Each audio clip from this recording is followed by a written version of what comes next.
Pernah kepikiran nggak gimana caranya biar umroh kita itu bukan cuma sekedar perjalanan biasa, tapi benar-benar jadi momen yang mengubah hidup?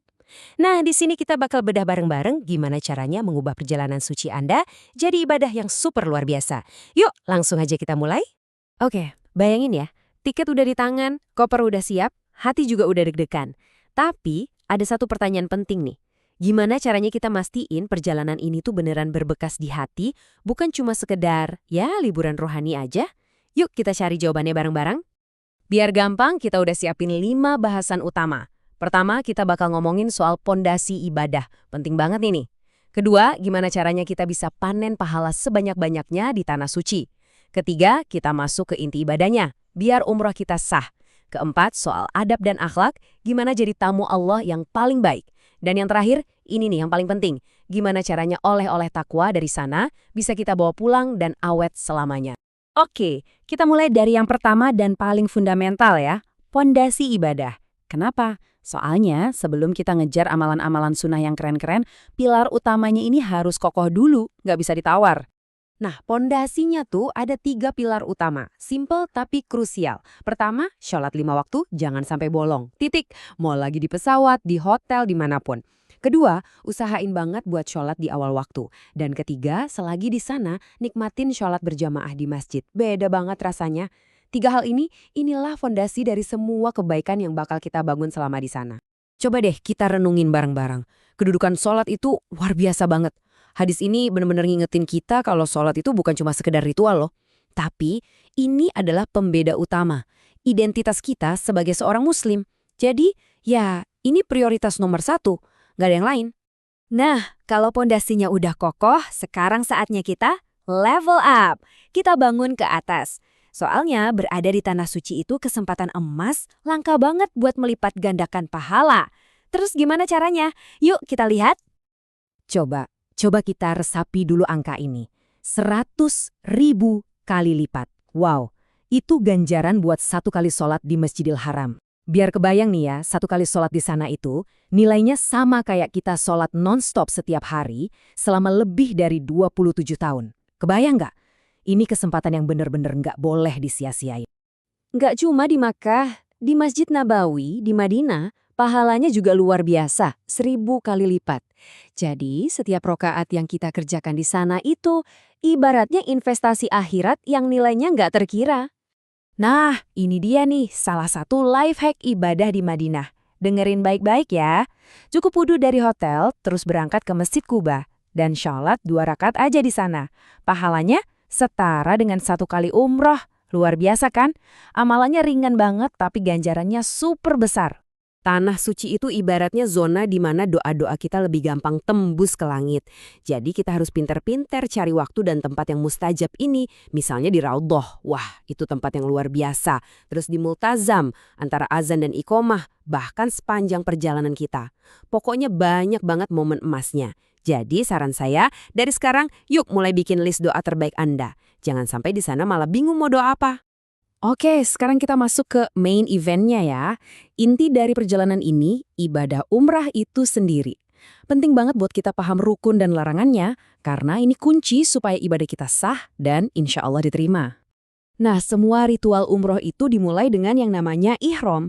Dan ihram ini bukan cuma soal ganti baju pakai kain putih loh, intinya itu ada di niat. Niat di dalam hati yang bilang, ya Allah, aku memulai umrohku sekarang. Dan klik. Begitu niat ini terucap, kita langsung masuk ke mode khusus di mana ada aturan dan larangan yang harus kita patuhi. Rukun umroh itu ada 4 dan ini wajib banget urut, nggak boleh dibolak-balik. Pertama, ihram dari mikot. Kedua, tawaf, keliling Ka'bah 7 kali. Ketiga, sa'i, lari-lari kecil antara Bukit Safa dan Marwah. Dan yang keempat, tahallul, yaitu potong rambut sebagai tanda selesai. Simpel kan? Ihram, tawaf, sa'i, tahallul. Harus urut ya. Waktu kita lagi dalam keadaan ihram, ada beberapa pantangan yang harus kita hindari. Ini semacam do's and don'ts-nya. Buat laki-laki, nggak boleh pakai pakaian yang berjahit dan nggak boleh nutup kepala.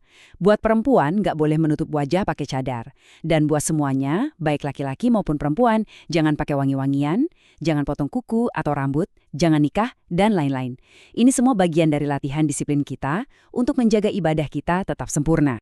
Ini ada tips super praktis dan berharga banget nih. Waktu lagi tawaf, pas kita ada di antara Rukun Yamani dan Hajar Aswad, ada satu doa yang dianjurkan banget buat kita baca terus-menerus. Doa apa itu? Doa sapu jagat. Robbana, Atina, pasti udah pada hafal kan? Doa singkat yang isinya minta semua kebaikan dunia dan akhirat. Jangan lupa diamalkan ya. Oke, ritualnya udah kita bahas. Tapi, ibadah itu bukan cuma soal gerakan fisik kan? Ada juga soal sikap, soal hati. Nah, di bagian ini, kita bakal ngobrolin soal adab dan akhlak. Gimana sih caranya jadi tamu Allah yang paling baik? Coba deh renungkan pesan yang indah banget ini. Ternyata, manusia dan amalan yang paling dicintai Allah itu bukan yang fokus ke diri sendiri, tapi yang paling bermanfaat buat orang lain, yang bikin orang lain bahagia. Nah, pas umroh, di tengah jutaan orang, ini kesempatan emas buat kita praktek. Nggak usah yang muluk-muluk kok, cukup dengan senyum, bantuin orang tua angkat barang, atau kasih jalan. Hal-hal kecil kayak gitu ternyata dicintai Allah. Semua orang pasti pengen umrohnya mabrur kan? Diterima dengan sempurna oleh Allah. Nah, ternyata kuncinya ada 3. Cuma iga tapi ini tantangan banget. Apa aja? Sabar, tidak berdebat atau ngomong jorok, dan tidak berbuat maksiat. Jaga lisan, jaga hati, dan lapangkan dada. 3 ini kuncinya. Ini nih, salah satu rahasia doa yang paling powerful. Kalau kita lagi di tempat mustajab, jangan cuma doain diri sendiri, jangan egois. Coba deh sebut nama teman-teman kita, keluarga kita, doakan kebaikan buat mereka yang lagi nggak ada di depan kita. Kenapa? Karena setiap kita mendoakan orang lain, malaikat di samping kita langsung bilang, dan untukmu seperti itu juga. Jadi doa kita buat orang lain itu, ibarat bumerang kebaikan yang balik lagi ke kita. Dahsyat kan?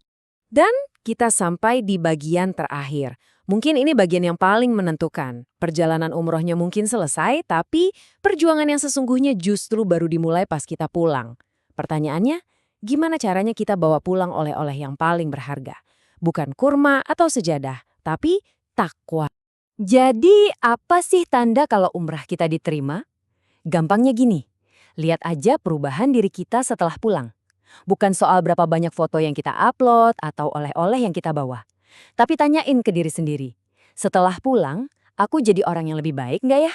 Lebih sabar, sholatnya lebih rajin?